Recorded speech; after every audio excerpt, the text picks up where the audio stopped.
Bienvenidos a un nuevo episodio de Dato Encerrado, un podcast sobre qué hay detrás, de lo que sabemos, de lo que pensamos que sabemos y de lo que no tenemos ni idea. Hoy estamos en el episodio número 13 y en el tercer episodio de Dato más uno. Eso significa que tenemos invitade.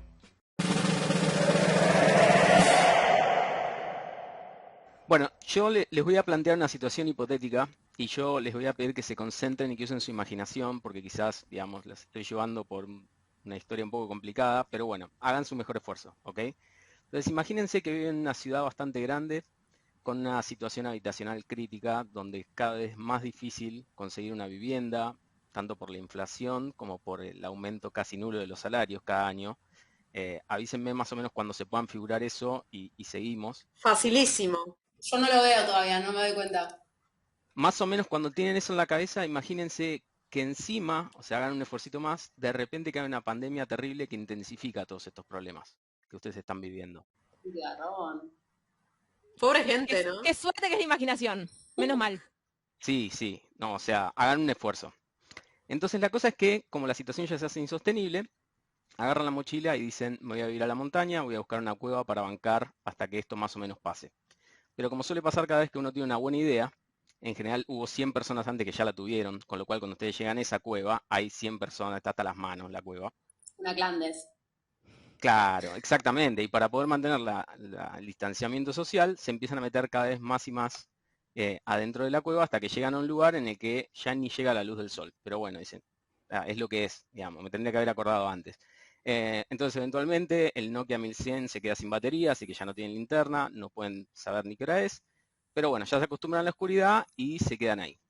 Entonces, para el momento, y acá viene la pregunta, ¿no? Para el momento que ustedes puedan salir de la cueva, ¿creerían que van a poder decir cuántos días pasaron? Por ejemplo, una forma sería decir cuántas veces me fui a dormir, más o menos, como yo me voy a dormir una vez por día, sacando la siesta, digamos, podría decir cuántos días pasaron. ¿Ustedes qué creen? Mi nombre es Melina y mi opinión es que basaría esa estimación en la cantidad de veces que comí o la cantidad de veces que tuve hambre, digamos, ¿no? Como decir, más o menos 2 veces por día sé que necesito comer. Habría que aclarar en esa situación de la cueva si es que voy a tener alimento, ¿no? O sea, si es que voy a poder satisfacer esa necesidad, porque siento que si ahí si no se desbaratija todo. Pero creo que basaría mi estimación en eso y básicamente seguro que no podría hacerlo muy bien. Llega pedido ya. Ah, Buena divino, cueva. estoy... No hay linterna, pero hay app. Me gusta. Mi nombre es Belén y creo que si hubiera sabido que hubiera tenido que estimar esto con anterioridad, hubiera entrado a la cueva sabiendo más o menos cuántos días faltaban para menstruar. Entonces, quizás más o menos con eso y teniendo más o menos una estimación de cuánto duran mis ciclos, ahora llevo a pasar 3 días en la cueva y no me sirve de nada. Bastante poco útil.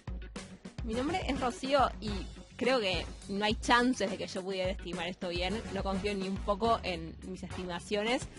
Tener hambre, tengo hambre muy seguido. Dormiría mucho tiempo. Y menstruar, con la ansiedad que me generaría estar en la cueva, olvídate que el ciclo se me va al chori. Así que ninguna de las estrategias que propusieron hasta ahora me parece que me pueda llegar a servir. Así que mi respuesta probablemente sería estuve una eternidad. O estuve más tiempo del que me gustaría haber estado. Bueno, mi nombre es Leandro y si bien yo ya sé la respuesta, les voy a tirar a ustedes algunas opciones para que las discutamos un poco y veamos a dónde llegamos después. Pará, ¿hay una respuesta correcta? O sea, ¿hay una respuesta a esto?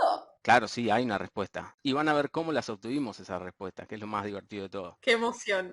Pero bueno, pensemos las distintas posibilidades, ¿no? Entonces, una cosa, por ejemplo, si pensamos en el sueño, ¿no? Lo que les decía, bueno, si yo cuento cuántas veces me fui a dormir, más o menos voy a contar cuántas noches pasaron y con eso puedo saber cuántos días pasaron.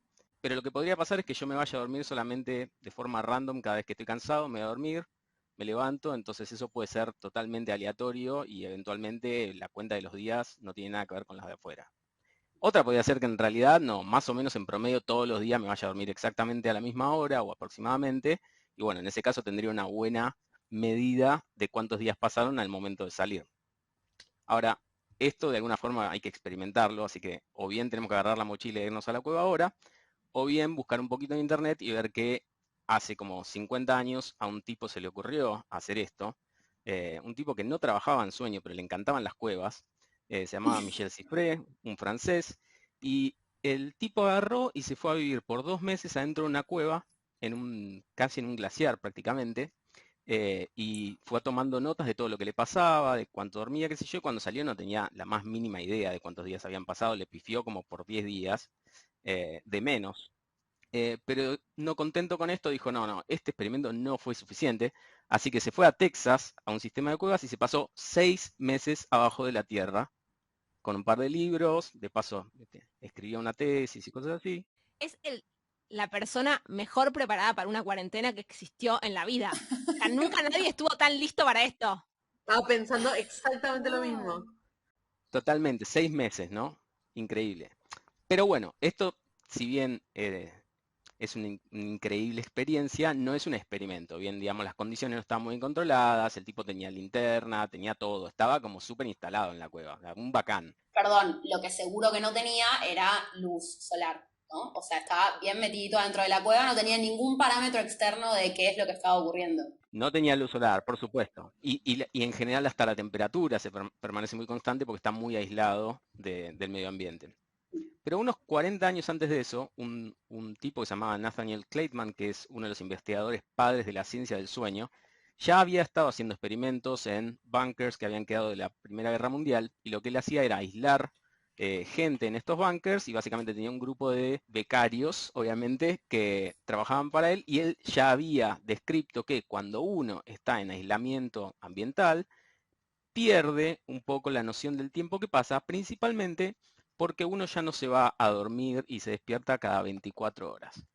En el año 1970, por ahí, el padre de la cronobiología moderna, o uno de los 3 padres de la cronobiología moderna, ¿Cuántos padres tienen las cosas de estas? las cosas tienen distintos padres según a quién le preguntes. Nunca madres, ¿no? Nunca madres. Y estas cosas que pasaban en los 70s en Alemania se imaginan que muchas madres no tenían. Pero interesante el número que decís, ¿eh? Según a quién le preguntás, a quién quieren magnificar, ¿no? Entonces, bueno, este señor se llamaba Jürgen Aschoff, un alemán, agarró unos bunkers que habían quedado de la Segunda Guerra Mundial y hizo unos experimentos muy, muy controlados, aislando a la gente en estos bunkers, y lo que determinó es que efectivamente los seres humanos tenemos un reloj adentro que nos deja estimar el paso del tiempo, pero el periodo de este reloj es más largo de 24 horas, lo cual hacía que la gente cuando salía de este aislamiento pensaban que habían pasado mucho menos días de los que realmente habían pasado. Y lo que calculó que más o menos este periodo tenía entre 27 y 30 horas. O sea, le pifiaban por bastante, si se ponen a pensar. Y lo otro que descubrió es que a pesar de estar totalmente aislados de cualquier estímulo ambiental, el reloj seguía funcionando perfectamente. Ah, ok, o sea, perdón, la explicación que él da entonces no es que el reloj este supuesto se desregula, sino que es más largo per se, digamos, como que no hay nada que esté cambiando en la longitud de ese reloj, sino que es naturalmente más largo. Exactamente, y los datos mostraban esto, que la gente como que tendía ahora, por ejemplo, a irse a dormir cada 27 horas o cada 28 horas, ¿bien? Pero lo útil de este reloj es que en cuanto lo ponemos en una situación en la que el medio ambiente es cíclico, se pone en hora. Es como imagínense que tienen un reloj que anda mal, que nada, en vez de contar 24 horas cada día, cuenta 25 o 26. Pero ustedes todos los días se levantan y lo ponen en hora, con la hora de internet como la computadora, y lo vuelven a poner en hora de forma tal de que funcione bien todos los días. Bueno, entonces, nada, continuando un poco con la historia esta que les estoy contando, digamos, en snapshots un poco de la ciencia del sueño. Alrededor del año 80 hay un tipo, un investigador que es suizo o húngaro, depende del año en el que uno considere dónde estaban las fronteras, básicamente. El otro padre. Claro. Es muy curioso porque este tipo se llamaba Alexander Borbeli, planteó un modelo de la regulación del sueño que ya lleva 40 años y sigue siendo un modelo bárbaro y la gente lo usa y responde un montón de preguntas. Sin embargo, si lo buscan en Wikipedia hay 3 líneas acerca de él, lo cual se ve que o nadie lo quería o no hay muchos datos acerca de él y capaz que hasta vive todavía. Y él postuló una teoría que eh, postula que el sueño, digamos, la hora a la que nos vamos a dormir, está regulada por 2 mecanismos que funcionan de cierta forma independiente, pero que combinados generan esta biología nuestra de irnos a dormir y despertarnos cada 24 horas. Entonces, uno obviamente ya lo sabía que era el reloj, ¿no? Hay un reloj que nos dice cuándo es el mejor momento para estar despierto o el mejor momento para dormir. Pero por otro lado, y es algo que es bastante natural pensarlo, hay un mecanismo que él lo lo nombró como la presión homeostática del sueño, básicamente, que es yo me levanto a la mañana, mientras más tiempo paso despierto, tengo más ganas de dormir. O sea, se va acumulando esa necesidad de irme a dormir y eventualmente llega un momento de la noche que ya esa presión es tan alta que necesito irme a dormir. Pero al mismo tiempo mi reloj también me estaba diciendo, hey, ya es un poco tarde, debiéramos ir a dormir. Y cuando una vez que me voy a dormir, esa presión del sueño empieza a disminuir hasta que en un momento de la mañana nos despertamos porque tanto el reloj o esa presión es tan baja que ya es momento de despertar. Ese reloj del que hablas es el que decís que está regulado por los factores ambientales, ¿no? Claro, el reloj biológico está ahí endógeno, sigue funcionando siempre, pero se pone en hora con los factores ambientales. El otro, el de la presión homeostática, es lo que diríamos que es un reloj de arena. Yo me estoy imaginando la barrita de energía de los Sims. Tipo, se va descargando y bueno, cuando se descarga, a mimir. Totalmente, es que es eso, es efectivamente eso. Este modelo de los dos procesos de regulación del sueño tiene 40 años, anda bárbaro porque explica un montón de cosas, explica lo que pasa cuando uno no duerme. Por ejemplo, si ustedes se pasan toda la noche de joda, bien, vuelven a su casa, si volvieron después de las 9 de la mañana, piensen cuando tenían capaz 18, 19 años, Joda intensa estás planteando. joda intensa. No, no tengo memorias. Ya fue hace demasiado tiempo. ¿No les pasaba esto de ya estoy pasado de rosca y no me puedo ir a dormir? Sí, pero ahora eso me pasa mucho antes a mí. Claro, o sea, hay un momento en el cual, ¿qué pasó? Esa presión del sueño se acumuló mucho y sigo estando muy cansado, pero ya el reloj me está diciendo lo lamento, o sea, ya pasó. O sea, el momento en el que tu cuerpo estaba preparado para dormir y descansar pasó, así que ahora vas a tener que esperar al menos hasta la tarde para la siesta y si no hasta la noche siguiente. Pero bien, continuando, si bien estos son los dos mecanismos principales de la regulación de cuándo dormimos, hay un montón de otros factores, como mencionábamos el tema de la comida, o la exposición a la luz artificial, o ciertos fármacos o ciertas sustancias, o los relojes sociales, cuando me dicen, mira, las clases mañana empiezan a las 7 a.m., así que te vas a tener que levantar a las 5:30 para llegar a las 7. Claramente, ni nuestra presión del sueño va a haber disminuido lo suficiente, ni nuestro reloj va a estar diciéndonos que es momento de levantarnos, pero aún así nosotros vamos a poner el despertador y nos vamos a levantar a esa hora. Y todo eso de alguna forma va a afectar estos ritmos porque de repente nuestra presión homeostática del sueño va a empezar en un nivel más alto y se va a empezar a acumular desde más temprano. Nuestra pregunta, antes de meternos de lleno en lo que yo les venía a hablar, es ¿y qué pasa con la luna? ¿Y por qué? Claro, eso, ¿por qué? O sea, ¿cómo metemos a la luna en toda esta historia, no? Hasta ahora, si yo me haces referencia a los ciclos, digamos, a los ciclos de luz-oscuridad, pienso, bueno, en el sol, digamos, el sol me lo va determinando todo, sale el sol, y se esconde, así. Claro, totalmente. Digamos, el sol es uno de los estímulos, si no el estímulo más fuerte cíclico que, sí, el más, Claro. claramente el más fuerte por la luz, por montones de cosas, cambian un montón de cosas, la radiación ionizante, y nos podemos meter en un montón de cosas, y son todas solamente por el hecho de que el sol sale y se pone de forma muy predecible todos los días. Entonces, ¿por qué la luna, no? Es la pregunta, pero bueno, vayamos un poquito más atrás entonces. Hablemos de nosotros como seres humanos, somos primariamente diurnos. Bien, hay gente que es un poco más nocturna, gente que le gusta más estar despierta de noche, pero como especie somos principalmente diurnos y de hecho si uno tiene que estar en la oscuridad constantemente, es muy mala la capacidad de ver en la oscuridad que tenemos. En comparación a otros animales que en la noche se mueven como peces en el agua. Nosotros somos bastante malos en eso, tenemos muy mala visión nocturna. Entonces, históricamente, en la prehistoria, los seres humanos ajustaban sus horarios de sueño de acuerdo a los crepúsculos. Bien, salía el sol, ya me puedo levantar, se pone el sol, es momento de meterme en el sobre. Por más que después no durmieran capaz 12 horas seguidas, pero ya está. O sea, el periodo de actividad está terminado porque afuera hay bichos que me pueden comer. Sí, y aparte no puedo hacer muchas cosas más, ¿no? Estoy acá dentro de la cueva, alto embole, voy a dormir. Exactamente.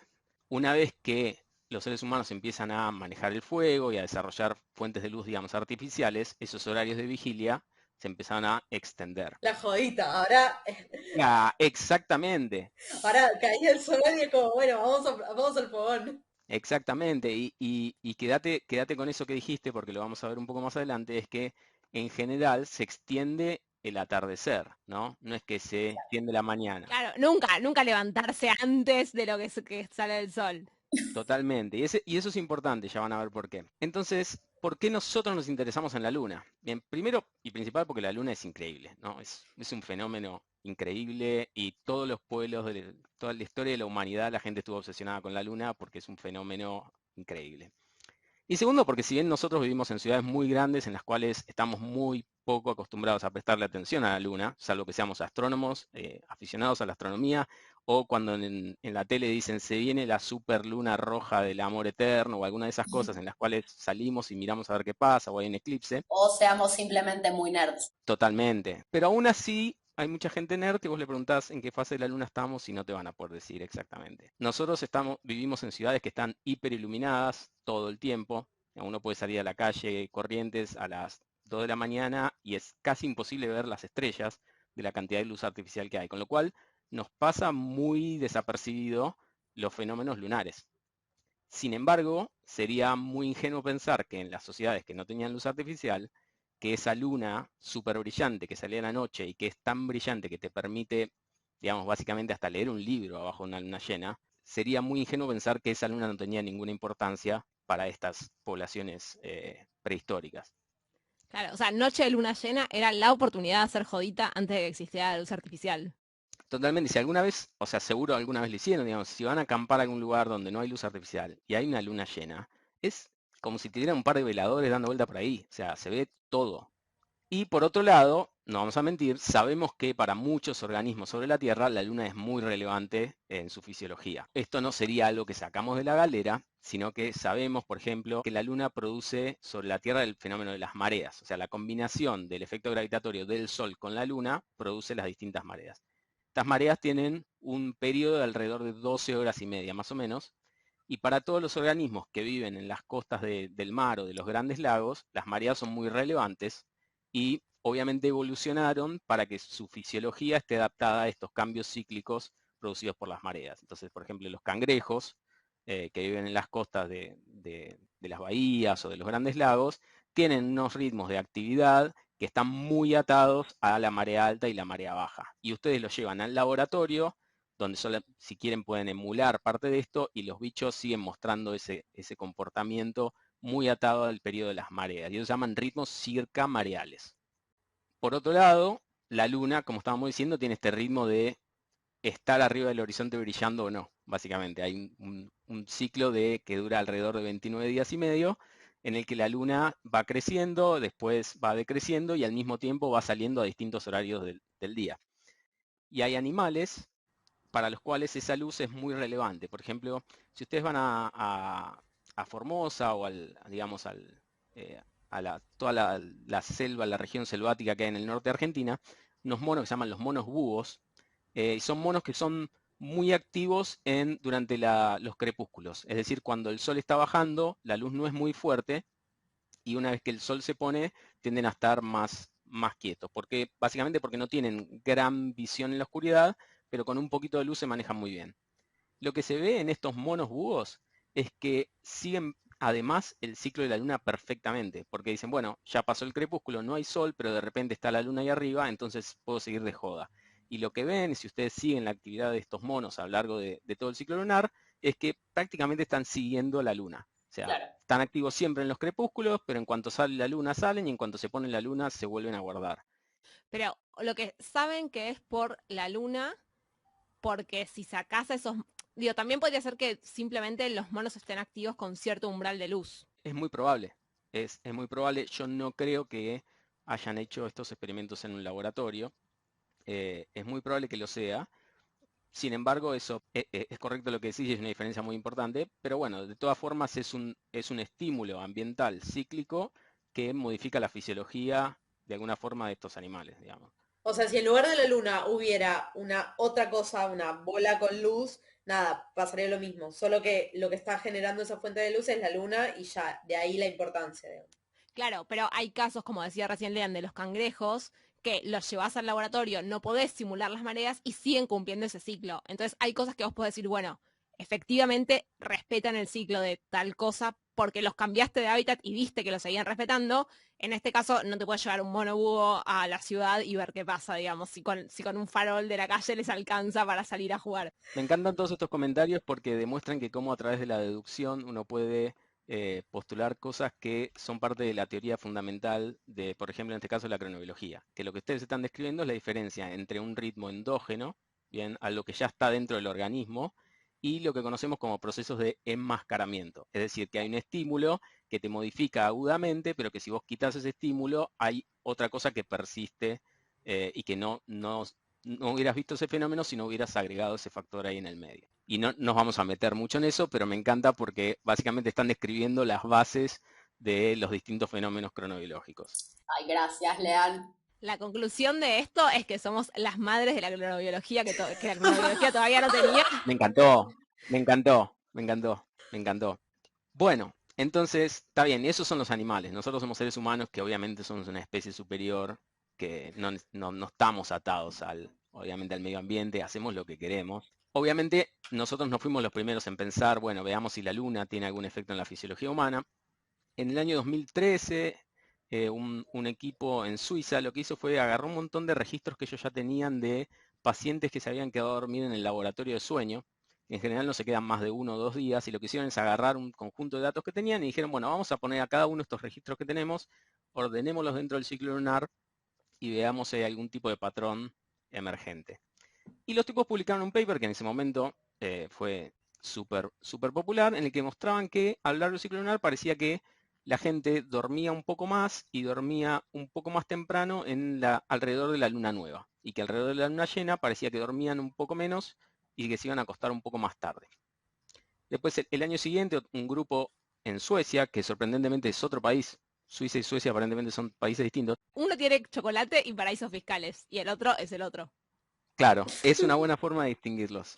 Unos tipos en Suecia publicaron a partir de datos similares que habían encontrado algo muy similar. Sin embargo, después salieron otros de acá y de allá que dijeron, nosotros no encontramos nada de esto.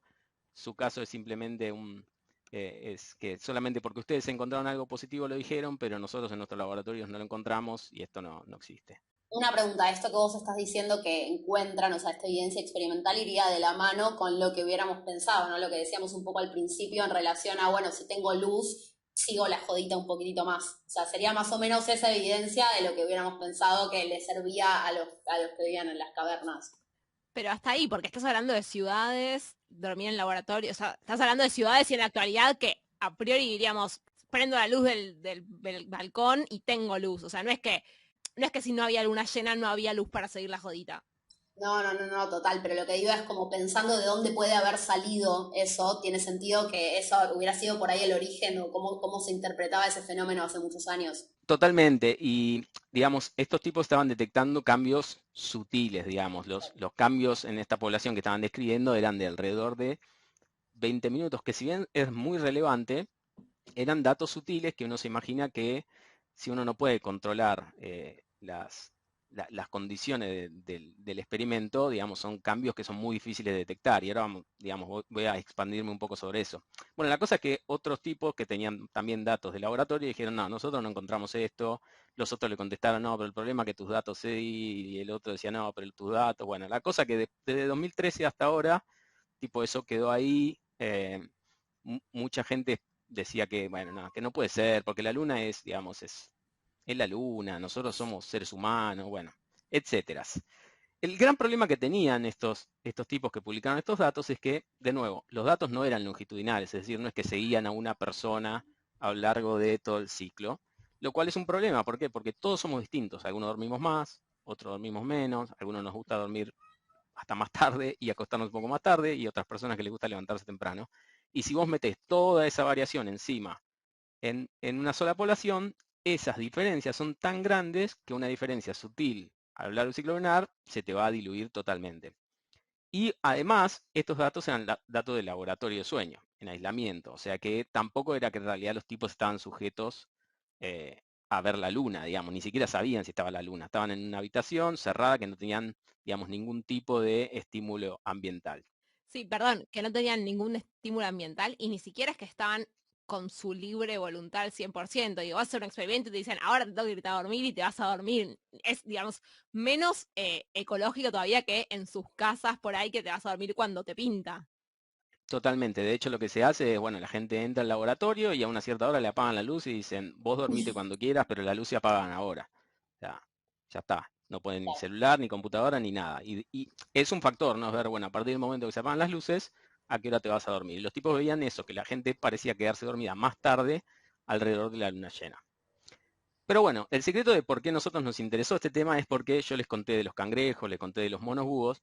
Mi jefe, Horacio de la Iglesia, Tu jefe acá en Argentina, ¿verdad? en Seattle, Ok, ok, ahí que va. es un argentino, pero vive en Seattle.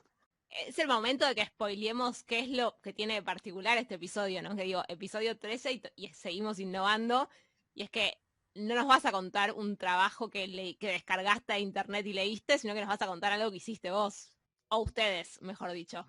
Sí, les voy a contar algo que hicimos en el laboratorio, del cual yo fui, digamos, soy el primer autor del trabajo, digamos, pero... Padre. No, yo no soy el padre, claramente. Soy claramente en todo caso el hijo, porque sería el que trabaja para el padre, que sería mi jefe, que fue el primero en ir ahí a Formosa a estudiar este tipo de cosas. Y ahora le voy a contar algunas de las cosas que ya hicimos con estas comunidades en Formosa. Pero bueno, para llegar a la parte de Formosa les cuento por qué, ¿no? Antes de empezar con esto, nosotros sabíamos algunas cosas. Si este efecto existía ahí, tenía que ser muy sutil, digamos, porque obviamente es un estímulo sutil al lado de todos los otros estímulos ambientales a los cuales estamos expuestos. O sea que si había algo, tenía que ser sutil. Y de nuevo, o sea, si uno lo intenta hacer en la ciudad, tenemos montones de factores que confundirían un sutil efecto de la luna. Tenemos a la gente que tiene que ir a trabajar a cierta hora, o que tiene que ir a buscar a los hijos al colegio a cierta hora, los horarios de comida varían en todos lados del mundo, nosotros los argentinos somos re tardíos, cenamos más tarde que todo el resto del mundo prácticamente, miramos la tele a la noche hasta las 12 de la noche o hasta más tarde, o sea, hay un montón de otros estímulos que van a confundir este sutil efecto de la luna. Entonces, ¿cómo podíamos contrarrestar esto? Era, bueno, lo primero es si podemos contar con datos longitudinales de la misma persona seguidas a lo largo de 1 o 2 ciclos enteros para poder después normalizar esos cambios dentro de cada persona. ¿Y cómo nos libraríamos de todos estos miles de estímulos extra? Era ir a poblaciones rurales que estuvieran aisladas con la menor cantidad de factores que pudieran confundir, digamos, un efecto sutil de la luna. Entonces, ahí entra la parte de por qué fuimos a trabajar a Formosa. En Formosa hay comunidades de los pueblos que se llaman a sí mismos Tobacuom. Estas comunidades están ahí, obviamente, desde antes de que llegáramos los criollos a arruinarlo todo, y están muy dispersas por todo el norte argentino en distintas condiciones de vida. Hay algunos que siguen viviendo como en el monte, súper aislados, o sea, crían algunos animales y crecen algunas cosas o pescan. Otros que están quizás en asentamientos rurales, que ya un poco más organizados, que el Estado les lleva electricidad muy precariamente, pero al menos les lleva algo de electricidad. Y otros grupos que en algún momento migraron hacia las afueras de las ciudades y viven en ambientes urbanizados, digamos, viven con acceso a electricidad en las 24 horas del día, tienen caminos y rutas consolidadas, van a negocios, etcétera. Les armaron los grupos experimentales, básicamente. Totalmente, o sea, básicamente nos estaban diciendo, acá tenés tus situaciones experimentales controladas. Y uno podría decir, bueno, pero ¿no te bastaba solamente con la población rural aislada? Y por un lado sí, pero por otro lado, ¿pero qué pasa si hay cuestiones culturales que de alguna forma ya te dicen algo acerca de la luna? Por ejemplo, no sé, supongamos que de repente los Tobacón tenían una alta ceremonia de la luna llena, entonces yo sabía que la semana de luna llena era todo joda siempre, y en realidad no es que había una cuestión biológica o fisiológica o adaptativa que tenía que ver con la luna, sino que a estos tipos les gustaba mucho la luna, y bueno, nada, había joda la luna llena. Entonces, el hecho de tener al mismo tiempo una población control, digamos, en situación urbanizada, decíamos, bueno, si esta población también lo muestra, a pesar de todas estas otras factores que los afectan, quizás hay una cuestión más cultural que nos está enmascarando, digamos, el efecto de la luna. Lean, una pregunta, ¿tenían algún contacto con, porque ya en otro episodio contamos sobre un trabajo relacionado con comunidades de pueblos originarios y demás, y había como una especie de organización o, sí, sin fines de lucro, involucrada en el contacto con esas personas? ¿Ustedes tenían algún contacto por el estilo? Sí, totalmente. Nuestro contacto con estas comunidades empieza porque hay una pareja de investigadores también argentinos, pero que están en Yale ahora, que Claudia trabaja mucho con el tema de salud reproductiva en sociedades de este estilo. Y Eduardo, que es el marido, trabaja mucho con el tema de la ecología, como de los monos y ese tipo de cosas. Con lo cual Formosa era como un boom para los dos. Y ellos lo que hicieron fue fundaron una fundación con una plata que consiguieron. Hicieron una fundación que se llama Fundación Eco, que tiene base ahí en la ciudad de Formosa, que sirve como de base de estudios para trabajar en todas estas cosas, en trabajar en cuestiones ecológicas, ir a, digamos, a hacer cosas con los tobas y nada, montones de cosas. Gracias a que ellos tenían esa fundación y que en particular son, nada, como son argentinos, había un contacto ahí, pudimos empezar a hacer estos experimentos, ¿no? Entre comillas, estudios, digámosle, con estas comunidades Tobacom, que ya había una relación y si bien no todos los Tobacom de estas comunidades nos conocían, ni mucho menos, había algunas familias que ya estaban acostumbradas y que ya consideran amigos a muchos de estos investigadores que van una y otra vez a hacer cosas con ellos. Hay una relación de confianza que claramente es importante, ¿no? Es esencial, básicamente, y si no fuera por la ayuda, digamos, de varios de los jefes y jefas de familia, porque los tobas están muy buenos porque tienen como cabezas de familia, pero esas cabezas de familia pueden ser una mujer, es como está muy copado, y gracias a la confianza de esas cabezas, digamos, de los núcleos familiares, ellos como que dicen, bueno, van a venir, van a hacer esto.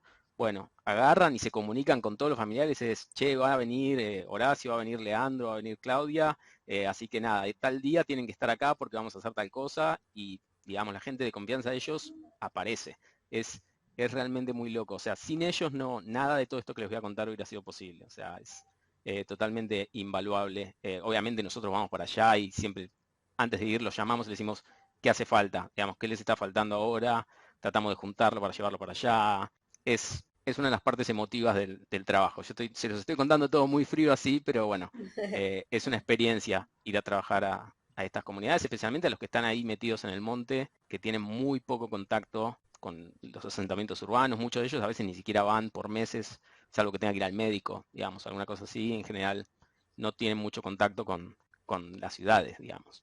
Y perdón, este comentario en relación a la comunicación aceitada que había con estas comunidades, está bueno por un lado del consentimiento, obviamente, de que ellos quieran, estén de acuerdo con que ocurran esos experimentos, esos estudios con ellos mismos, pero por otro lado también está bueno como condición, digamos, del estudio, ¿no? O sea, se vuelve muchísimo más ecológico o se mantiene lo ecológico de la condición si estamos todos de acuerdo en que vamos a hacer esto, digamos, ¿no? Podés comunicarles bien cuál es la idea, qué quieren, como me parece que está bueno por un montón de motivos. Totalmente, y cada vez que vamos, si bien ya fuimos muchas veces, digamos, ahora les voy a contar cómo fueron los estudios, vamos muchas veces, pero siempre obviamente les explicamos, digamos, qué es lo que tienen que hacer, son muy sencillas las cosas que les pedimos, no es que los tenemos como sujetos de estudios súper sofisticados. Y una cosa que es muy copada es que tenemos muchos datos de chicos jóvenes, de adolescentes, que si hubiera sido, o sea, si hubiera sido acá en Estados Unidos, probablemente ni nos hubiéramos metido a menos que tuviéramos una razón muy fuerte. Pero lo que pasa ya es que vos vas a hacer estos estudios y los pibes quieren participar. O sea, no los puedes dejar afuera. Digamos, por más que digas, no, bueno, porque después que el comité de ética y que esto y que lo otro, nosotros todo lo tenemos en el comité de ética, pero en este caso, o sea, nos hubiera sido imposible sacar a los chicos jóvenes porque dicen, ¿qué hay acá? Que un estudio que me puedo llevar un reloj que mide mis sueños. Sí, ¿dónde firmo, digamos? O sea, no los puedes excluir de ninguna forma. Entonces es como muy muy grande el rango de edad de la gente que pudimos incluir en el estudio, lo cual es un problema, pero por otro lado está bueno de poder, digamos, ser muy inclusivo con la gente de estas comunidades para que ellos puedan participar de estas actividades, digamos. Sí, y también imagino que es súper interesante porque los patrones de sueño cambian mucho a lo largo de la vida. Entonces, tener datos de distintas edades enriquece un montón los resultados. Por eso te digo que es una espada de doble filo, ¿no? O sea, nos complica la vida justamente por eso, pero está bueno para poder tener una mirada un poco más amplia.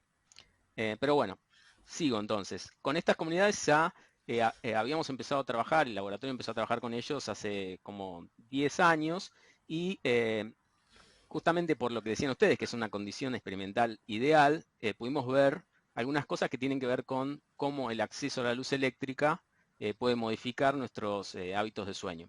Entonces, en dos papers que salieron, uno en 2015 y otro que más de trabajo mío que salió el año pasado, lo que mostramos es que la luz eléctrica, el acceso a la luz eléctrica, parece que atrasa y acorta los horarios de sueño, pero que especialmente eso se hace muy relevante en el invierno. Wait, ¿atrasa y acorta. Te dormís más tarde y te levantás antes, o sea, dormís menos horas. Sí, dormís menos. Es una cagada. Pues claro, ¿Me entiende la sorpresa?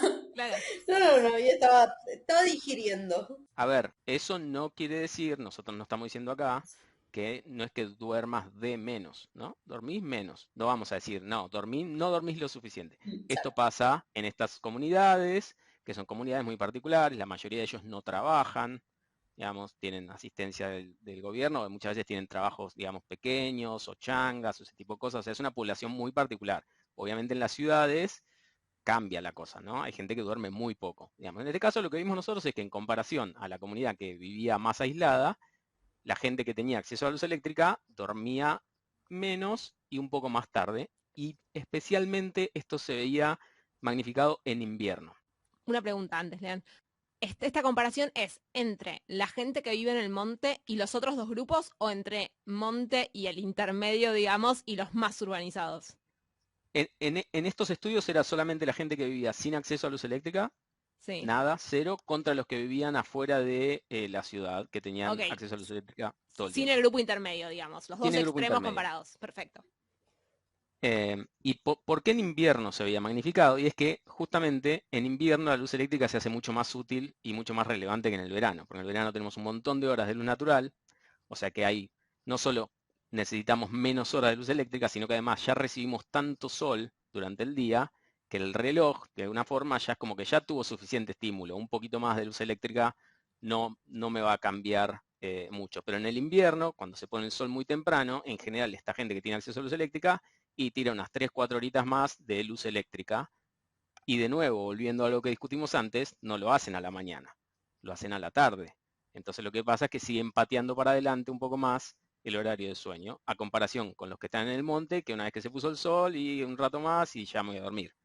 Y lo que mostramos el año pasado es que esto no es solamente una cuestión conductual o comportamental, sino que miramos a ver si el reloj biológico en sí mismo estaba también atrasado y comprobamos eso, que en invierno este acceso a la luz eléctrica produce un retraso en la fase de este reloj que da la hora dentro del cuerpo. ¿Y cómo me dice eso, Lean? ¿Cómo me dice? O sea, ¿cómo me dice si no es viendo cuándo se va a dormir la gente o con los relojes esos que les daban? La técnica principal que se utiliza es medir el momento en el cual la hormona, la melatonina, que probablemente habrán escuchado hablar de la melatonina, que es una hormona que tiende a inducir el sueño, y por eso la gente la toma para tratar de dormir. Esa hormona tiene un ritmo natural y el reloj lo controla muy finamente. Entonces lo que ves es, muestreando saliva, mide los metabolitos de la melatonina y podés ver en qué momento fue el pico o la subida inicial de ese ritmo de melatonina.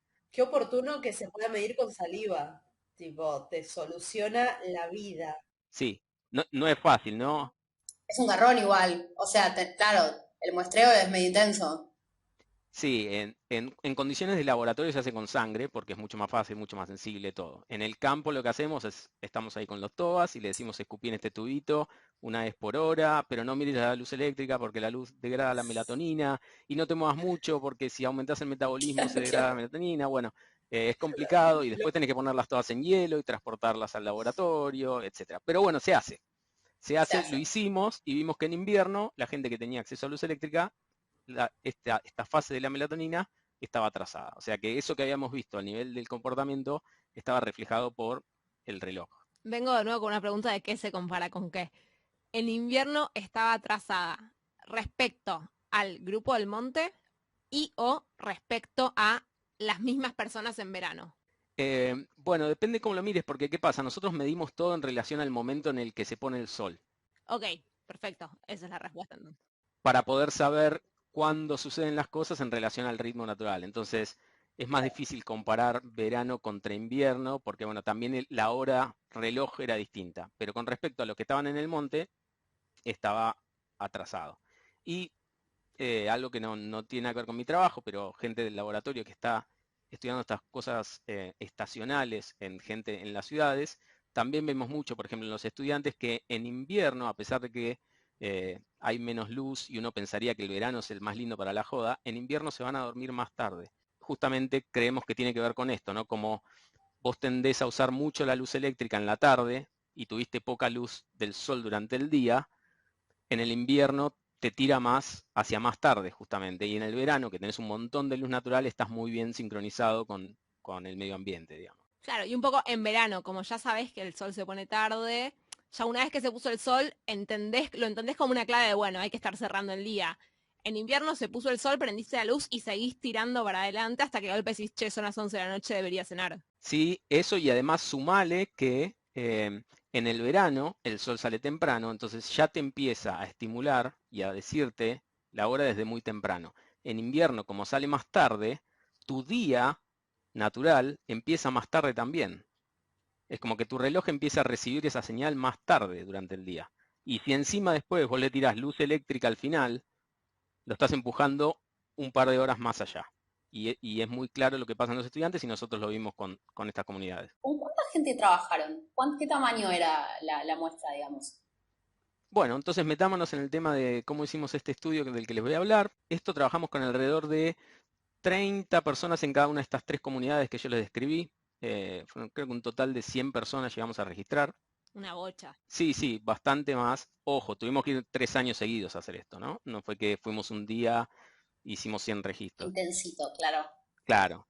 Esto fue en 3 primaveras consecutivas. ¿Y por qué primavera? Bueno, porque en verano es un calor que no se puede ni estar. En invierno hace bastante frío. Y además porque queríamos tener un momento en el cual todos esos factores, tanto de la temperatura como del largo del día, no influyeran tanto en lo que queríamos mirar. Entonces en la primavera el día y la noche duran más o menos lo mismo, con lo cual es muy fácil comparar entre años, y no teníamos que estar pensando que iban a ser 65 grados abajo del rayo del sol en el medio del monte en Formosa. Hasta 46 lo aguantamos. Ya 60 grados es invivible. No me gusta tanto la ciencia, digamos. No, exactamente. Medíamos la temperatura, teníamos sensores de temperatura en el campo para ver justamente lo que pasaba, y sí, medíamos picos a las 2 de la tarde, 47 grados, digamos, en algunos días. Y esto en primavera, ¿no? Pero bueno, íbamos y le decíamos a la gente que necesitábamos que durante entre 30 y 60 días, dependiendo de cuándo los agarramos, usaran estos actímetros de muñeca, que básicamente son como, imagínenlo como si fuera un Fitbit o un Apple Watch, uno de esos, pero bastante sofisticado para medir episodios de sueño. O sea, tienen un acelerómetro muy preciso que a partir del movimiento de la muñeca podemos determinar con muy buena precisión cuándo la gente se va a dormir y cuándo se despierta. Perdón, cuando se van a dormir, no cuando se duermen, ¿no? Sí, sí, es una buena distinción. Que eso es lo difícil cuando uno le pide solamente a la gente que nos diga cuándo se duerme. Porque muchas veces la gente te dice, bueno, cuando apagué todas las luces y me tapé, ahí me fui a dormir. Pero bueno, a veces pasan, como bien sabemos, Pero esa es la gente que se duerme rápido. puede pasar mucho tiempo hasta que uno realmente se queda dormido. Estos relojes nos permiten determinar principalmente cuándo la gente se duerme. Obviamente, porque tenemos el crudo de la actividad, podemos saber cuándo baja la actividad, cuando la gente se metió en la cama, cosas así. Pero uno cuando no está dormido en general tiene ciertos movimientos que nos permiten decir cuándo efectivamente la gente se quedó dormida, e incluso cuándo se despierta durante la noche, y cuántas veces. Entonces, como le pudimos pedir que lo usaran durante entre 30 y 60 días, teníamos al menos un ciclo lunar completo de registros del sueño para cada una de estas personas. Volviendo a lo que contabas antes bueno, la confianza de las comunidades y todo eso, la verdad es que es algo muy poco invasivo lo que les pedían. O sea, es ponete esto en la muñeca y hace tu vida normal. Solo dejate esto puesto por 30 o 60 días.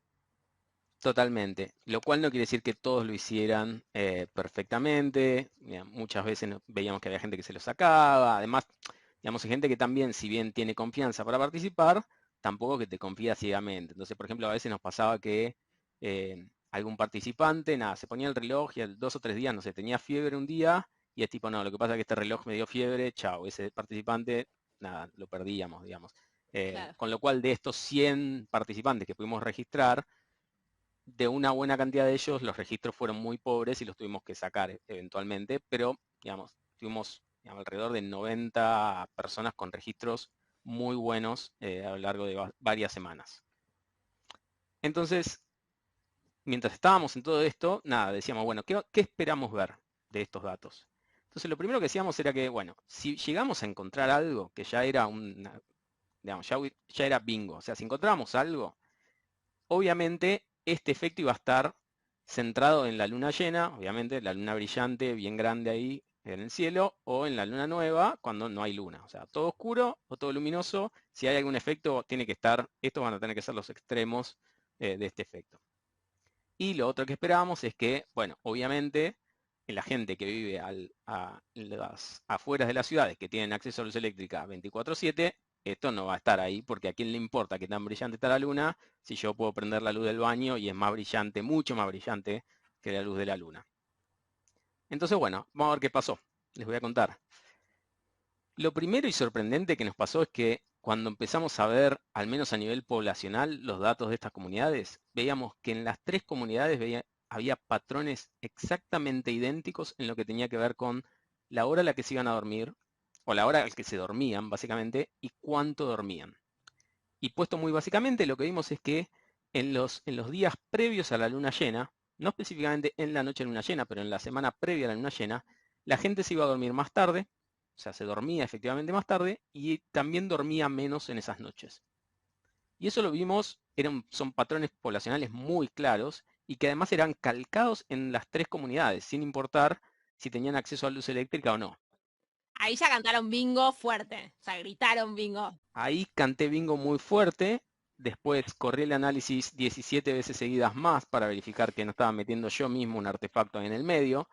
Ahí recién se lo mostré a mi jefe me pidió que lo corra otras 17 veces más para sacar una duda, y ahí recién dijimos, opa.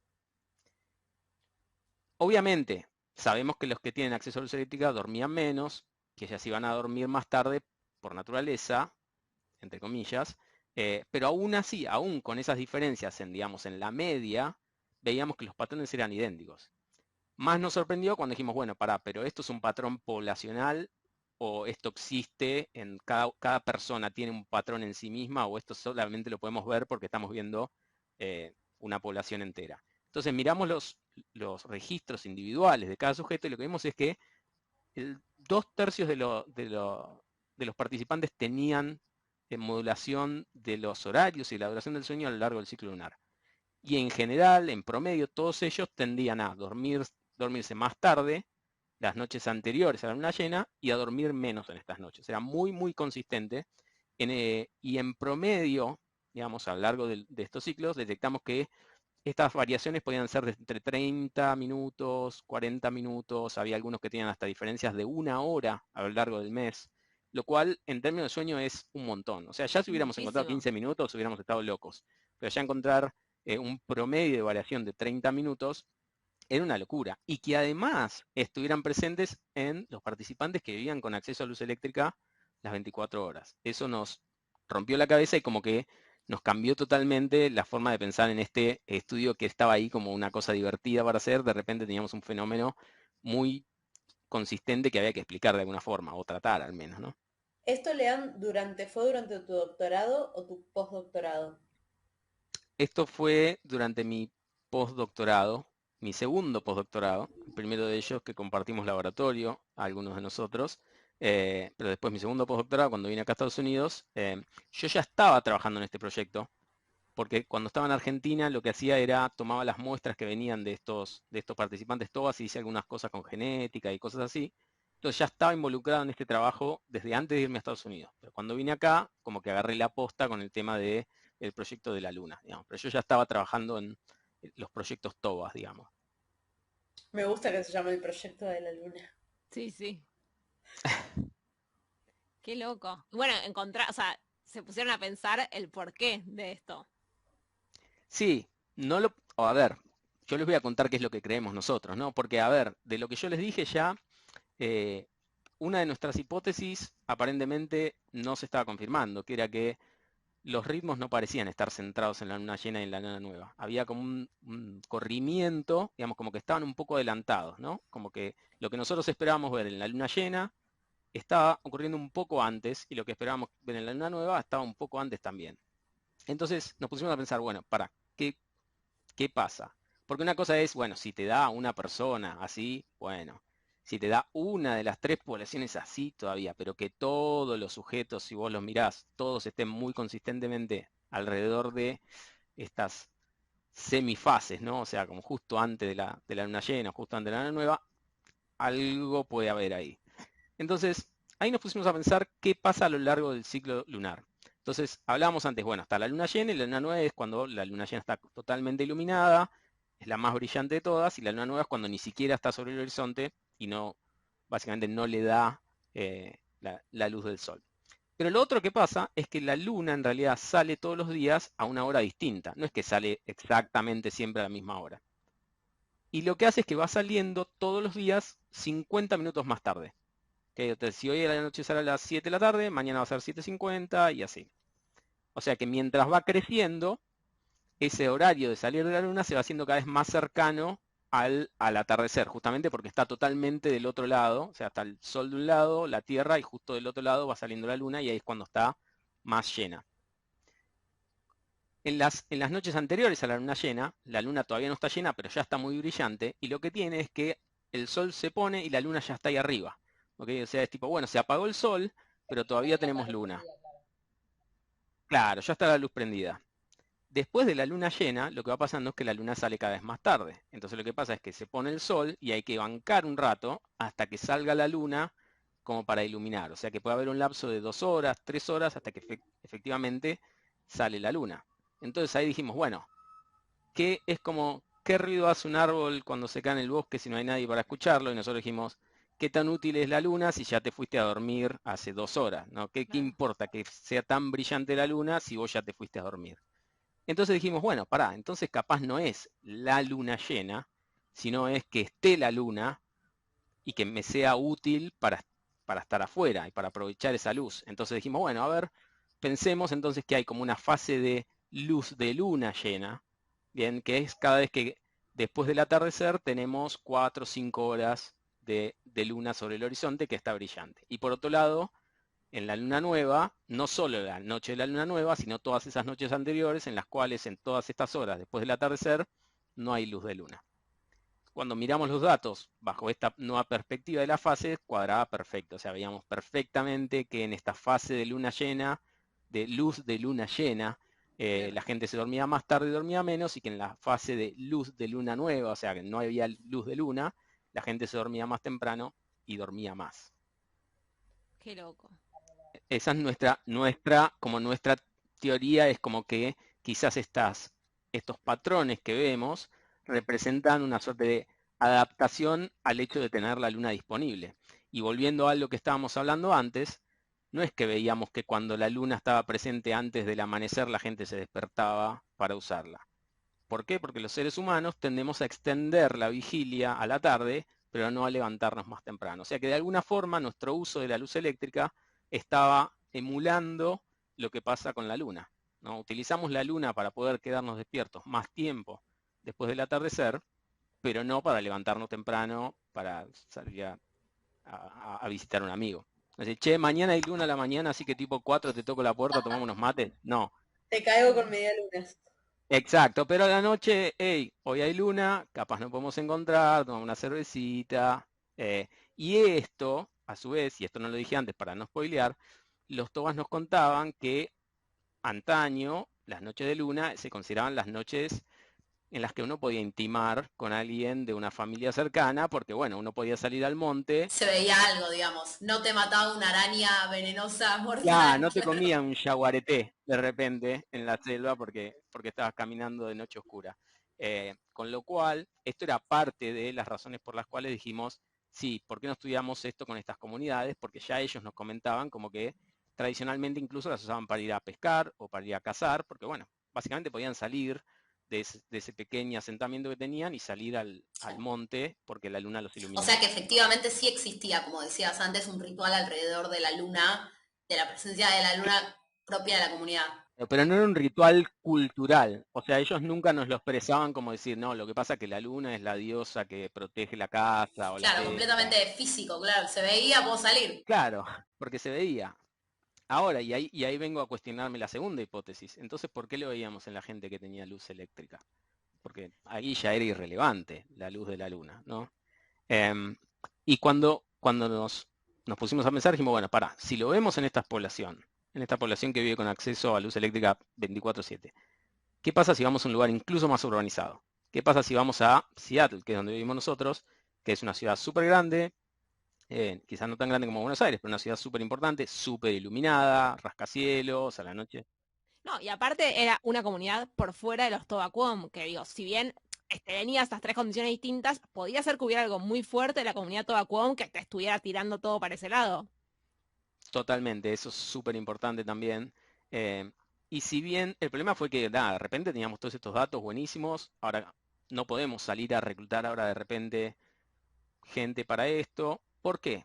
Porque por lo que hablábamos antes, primero necesitábamos datos longitudinales para que fuera realmente fidedigno. Segundo, necesitamos un montón, porque esta gente ahora vivía en Seattle, o sea, a la noche se iban de joda o a la mañana tenían clases, o sea, era una población complicada. Por suerte, lo que teníamos eran más de casi 5.000 eventos de sueño que ya habíamos registrado en distintos momentos a lo largo de varios años para otros proyectos. Entonces, si bien no teníamos datos longitudinales en este caso estudiantes, de que les íbamos tomando datos, teníamos muchísimos. Entonces dijimos, bueno, al menos veamos si a nivel poblacional podemos ver algo parecido a lo que veíamos con los TOBAs. Claro. Y perdón, si esto daba, o sea, antes de que lo digas, digamos, si este efecto estuviera presente en una población así de afectada por otros moduladores, es como, es muy fuerte, ¿no? Como que casi que se mantiene más allá de las condiciones y de los contextos que puedan estar tratando de alterar la fase de ese reloj, ¿o no? Era como un montón. Sería como que las personas somos como los cangrejitos que van al laboratorio y siguen Claro. remedando las mareas. Tipo, no puede ser. Más bien como los monos, ¿no? Más bien como los monos, porque seríamos más del tema de la luz de la luna. Sí, y no voy a mentir, o sea, este análisis que les voy a contar ahora, lo hicimos porque eventualmente fue, bueno, Es pará, ¿y gratis, si pasa? claro. O sea, porque, ¿sabés lo que tardé hasta decir, bueno, lo llamé a un compañero que era el que había tomado todos los datos y decirle, che, ¿por qué no me pasas tus datos de los estudiantes? Porque no sé, viste, para ver, viste, total, viste, Para joder, estoy al pedo.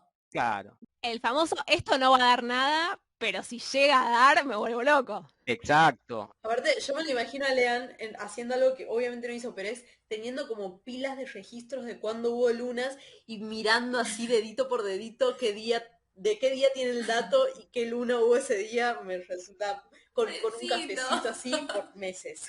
Bueno, sí, y de hecho una cosa que me pasó, que siempre cuento, es que una de las cosas que hacíamos durante el análisis era a toda serie de datos le tratábamos de fitear una función sinusoide para ver qué tan rítmicas eran. Muchas veces había cosas que no eran rítmicas y otras que sí. La cosa es que durante meses yo a la noche me despertaba y ya dibujaba sinusoides en el espacio. O sea, yo miraba para arriba y veía sinusoides, ¿viste? Y veía ritmos lunares en todos lados. Por eso es que siempre corría las cosas más de una vez, porque quería estar seguro de que no era yo que le estaba metiendo algo.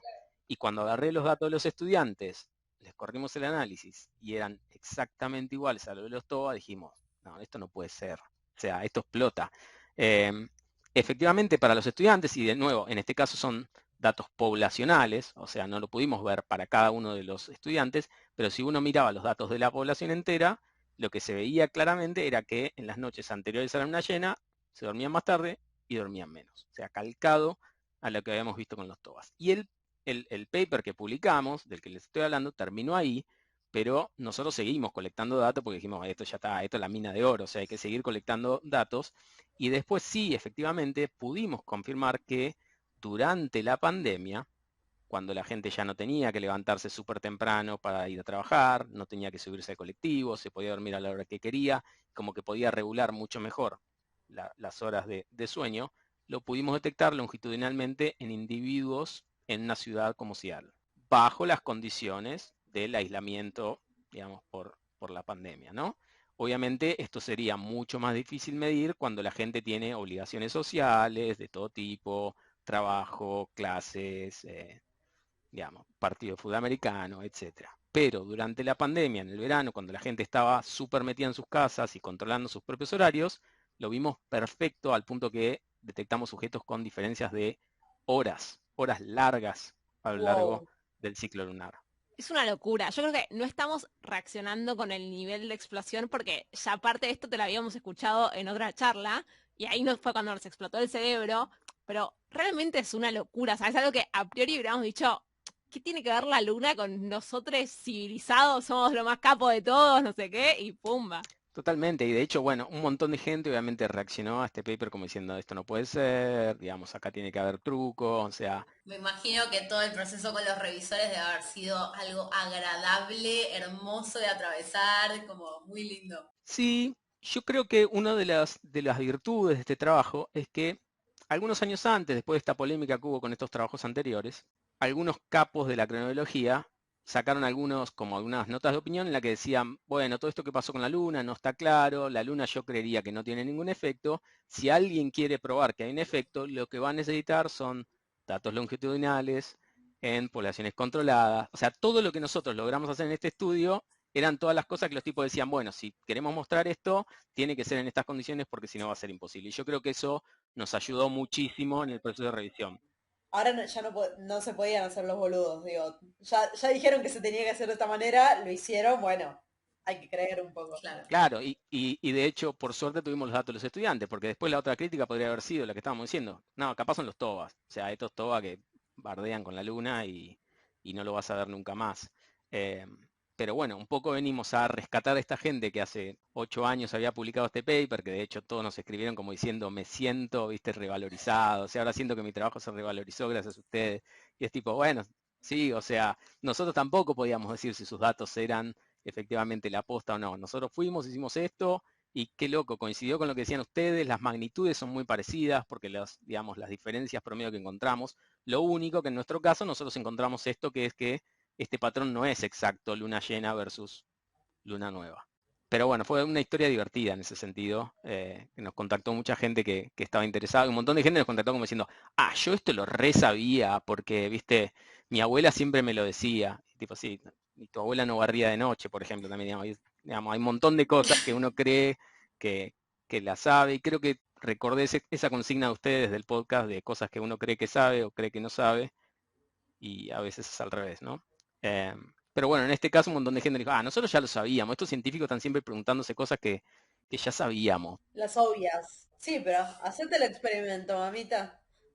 Qué hermoso y a la vez me voy a poner un poco reflexiva, pero qué importante es animarse, ¿no? Porque es algo que ustedes dijeron, vamos a ir acá a intentar medir esto, que es obvio que no va a dar, o sea, muchas veces diseñamos experimentos diciendo tipo, bueno, ojalá, o sea, sin saber qué va a dar, pero diseñas las cosas en lo que esperas que dé, porque la realidad es que tu tiempo es limitado, tu plata es limitada, o sea, todos tus recursos son limitados. Entonces, de golpe poder decir como, bueno, esto lo más probable es que no dé, pero lo vamos a intentar igual, y que dé es como muy lindo. Dato es ahora un podcast motivacional para estudiantes Exactamente. e investigadores Animarse. que tienen preguntas y no se animan a buscar las respuestas.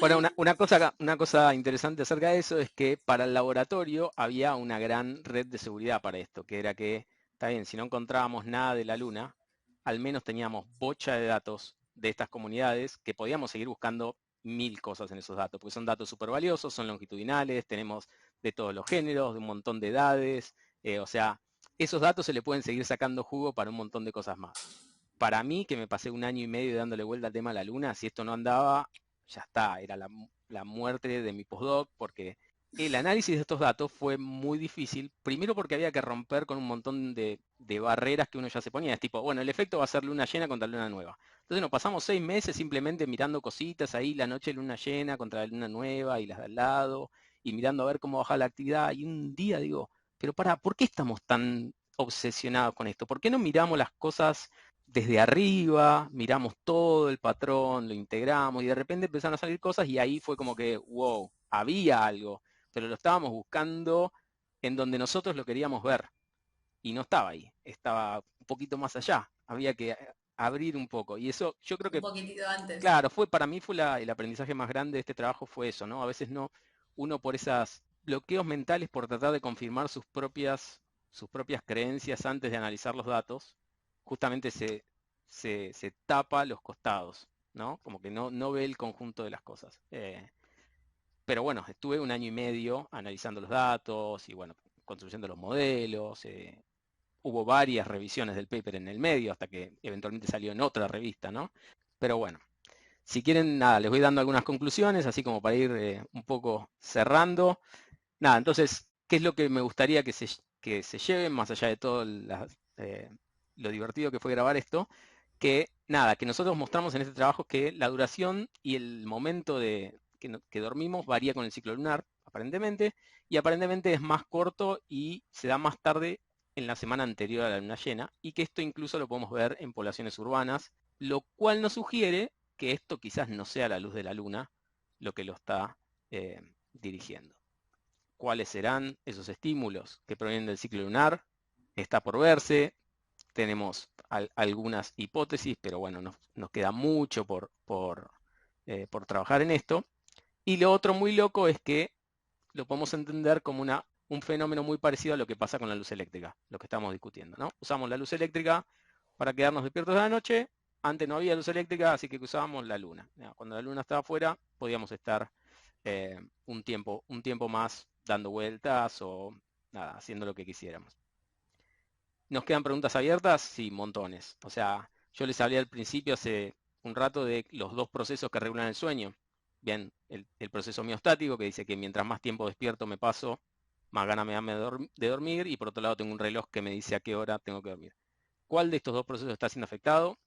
No tenemos idea. Ojalá lo podamos empezar a estudiar en estos años que vienen. De nuevo, ¿cuál es el proceso el fenómeno de la luna que produce estas variaciones?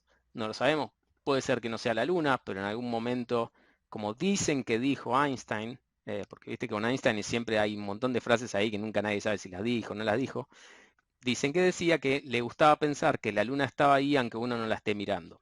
Y la verdad es que sabemos justamente que la luna tiene otros efectos sobre nuestro medio ambiente que no son necesariamente la luz de la luna. Hasta las mareas y otras cosas.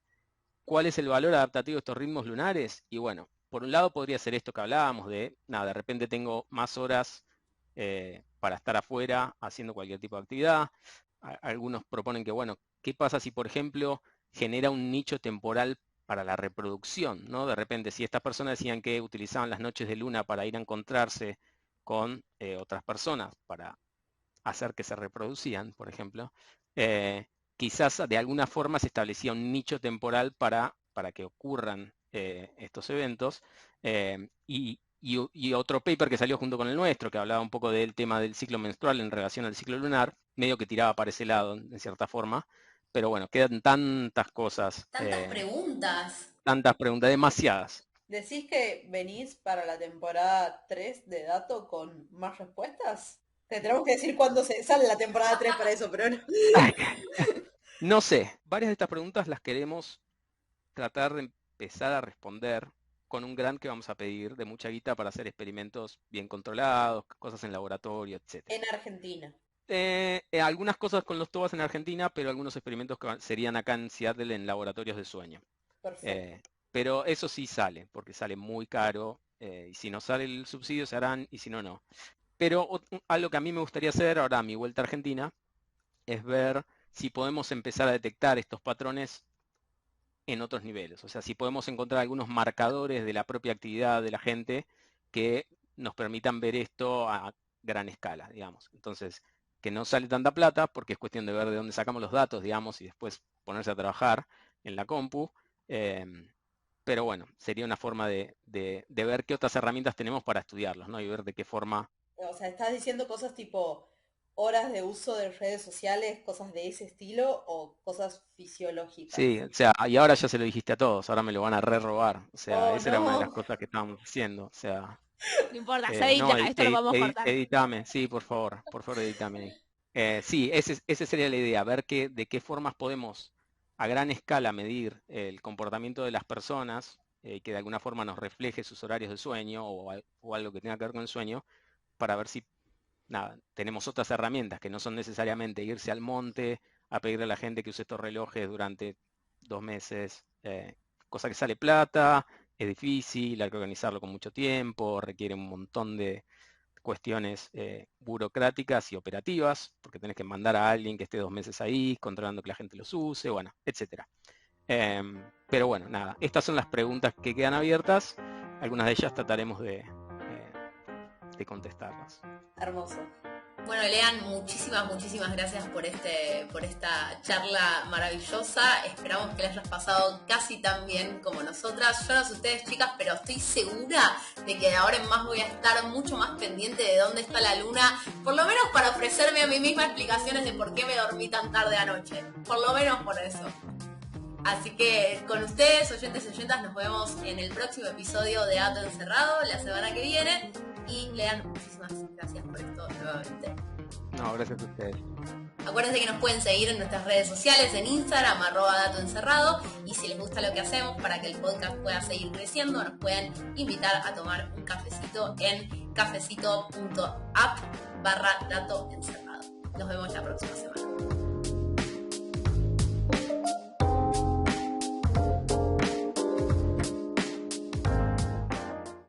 Momento nostalgia de cuando existía llamar al 113 para que te dijera cuál era la hora que era.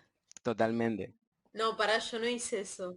Ay, perdón, es muy porteñocentrista mi comentario. No, nunca en la vida. Contale lo que era. ¿Por teléfono? Sí, vos llamabas con el teléfono al 103 y te decía, son las 16 horas, 31 minutos, 20 segundos. Entonces ahí sabías cuál era la hora que era. Ay, no lo puedo creer.